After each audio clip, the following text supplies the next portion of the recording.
will be doing subject science of class 8. This is our 6th period. Till plowing we have done it. Now let us see the next topic, sowing of seeds. Now what do you mean by sowing of seeds? Sowing is a process of putting the seeds into the soil. तो मिट्टी में seeds को डालने के process को क्या कहते हैं? Sowing. For sowing good and healthy seeds are selected. तो सोइंग के लिए आपको क्या करना है? अच्छे सीड्स को सिलेक्ट करना है. और आजकल के फार्मर्स भी अवेयर है कि अच्छी क्वालिटी के सीड्स डालोगे तो ही अच्छा क्रॉप्स मिलेगा.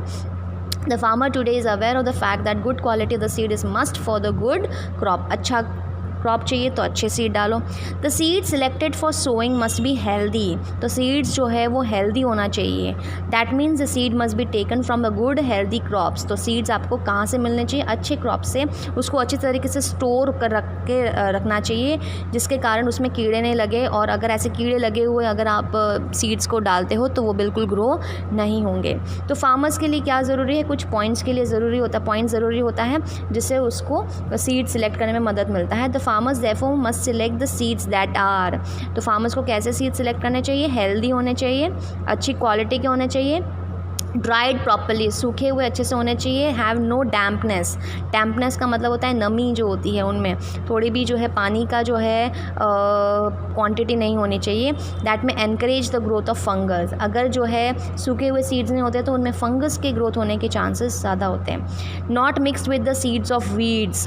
तो इसमें जो है इस सीड्स के साथ जो है अनवांटेड सीड्स भी नहीं हो, वीड्स के सीड्स नहीं हो, ये ध्यान में रखो. नहीं तो आप जितना ऐसे ही सीड्स डालोगे जिसमें वीड्स भी है तो वो आपको आगे जाके प्रॉब्लम होगी.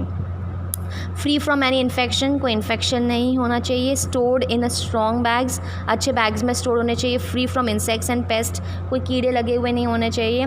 Not contaminated with waste, rotting food material, excreta of animals. ये सीड्स जो है किसी वेस्ट के साथ या सड़ी गली चीज़ों के साथ या एनिमल्स के वेस्ट मटेरियल के साथ जो है कॉन्टैक्ट में नहीं होना चाहिए. ठीक है ना. तो ये इंपॉर्टेंट चीज़ों का ध्यान रखना चाहिए. ऐसे सीड्स को ग्रो करो जो बहुत ही हेल्दी हो. ये एक्टिविटी हम बाद में देखेंगे बट उससे पहले हम सोइंग के बारे में और चीज़ जान लेते हैं. The process of spreading the seed in the soil to germinate is called as sowing. तो सोइंग का डेफिनेशन क्या है?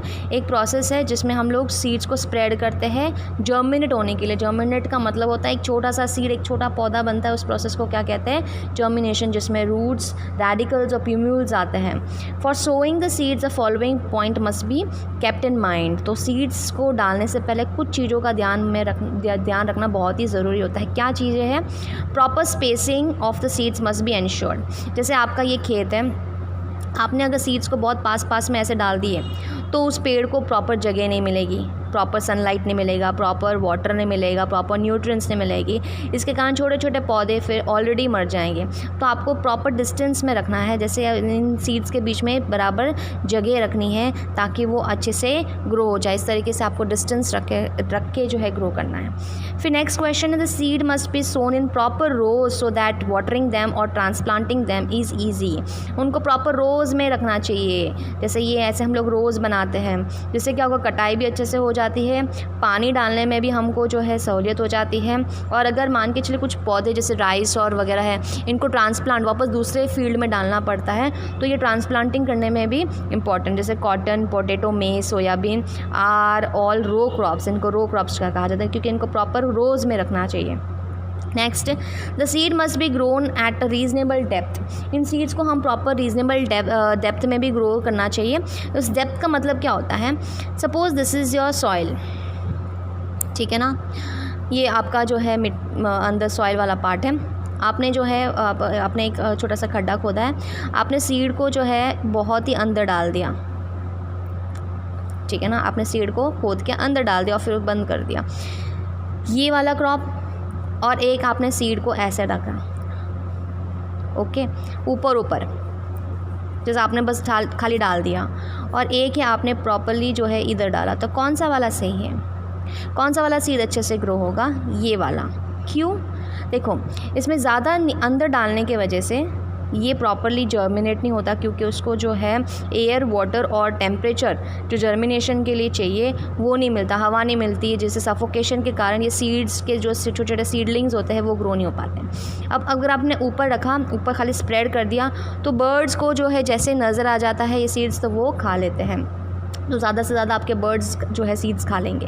तो आपको क्या करना है, छोटे से जो है डेप्थ पे, ज़्यादा अंदर भी नहीं, छोटा डेप्थ पे आपको सीड डालना, ताकि इनको हवा भी मिल जाए और बर्ड्स भी उसको यूज़ नहीं करें। तो ये चीज़ का ध्यान रखना बहुत ही ज़रूरी है। तो सीड सो करते वक्त प्रॉपर डेप्थ भी बहुत इंपॉर्टेंट है।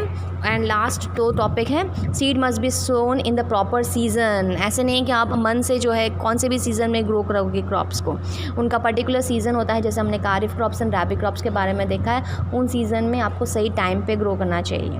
The soil must be prepared well so that it has adequate moisture content for the germination of the seeds.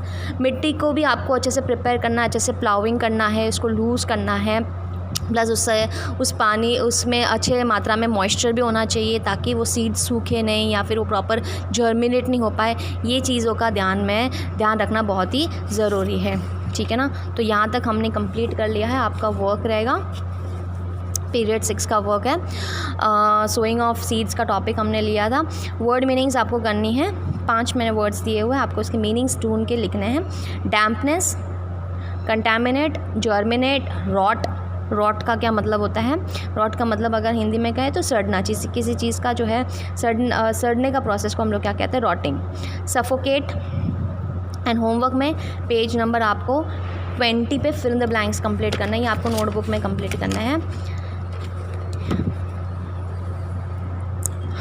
Fill in the blanks, यहाँ पे आपको वर्ड्स दिया हुआ है। The same kind of plants grown and cultivated on a large scale at a place is called as. एक ही तरीके के पौधे को अगर हम लोग लार्ज स्केल में कंप्लीट करते हैं तो उसको क्या कहते हैं? क्रॉप। देखो ये हमने सारे टॉपिक कंप्लीट कर लिए, इसलिए मैं आपको फिल इन द ब्लैंक्स करवा रही हूँ। The first step for growing crop is, पहला स्टेप जो है क्रॉप होता है प्रिपरेशन।